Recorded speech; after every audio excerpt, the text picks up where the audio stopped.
Le sommeil des leaders mondiaux sur l'investissement a tenu toutes ses promesses du 16 au 20 octobre 2023 à Abu Dhabi aux Émirats Arabes Unis. Avec Forg Gnassingbé comme invité d'honneur, ce dernier a, selon la présidence de la République togolaise, partagé avec ses pairs et le monde des affaires sa vision d'un État stratège qui permettra de relever les défis du développement durable et la consolidation de la résilience des populations.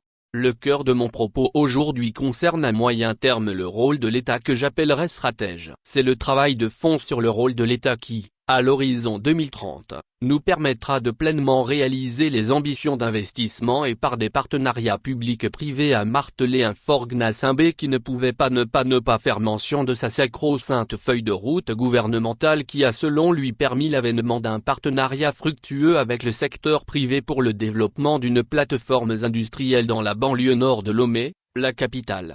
De là à faire le lien entre paix et stabilité, il n'y a eu qu'un pas que le prince togolais a vite fait de franchir. Nous voilà rassurés du fait que le fils de Gnassingbé Eyadema propose aujourd'hui un nouveau mode de gouvernance tout droit sorti de son imagination. Un auteur de polar ne ferait pas mieux. On retrouve les éléments de langage qui sont les siens propres: paix, sécurité, investissement, partenariat public-privé, feuille de route gouvernementale ...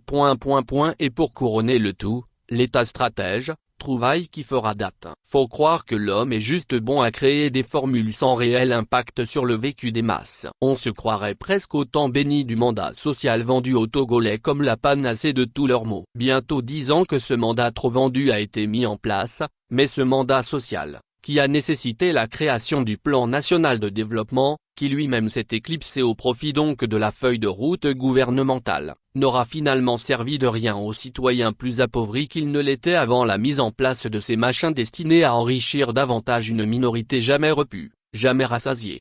L'État stratège, ce qu'il ne faut pas entendre,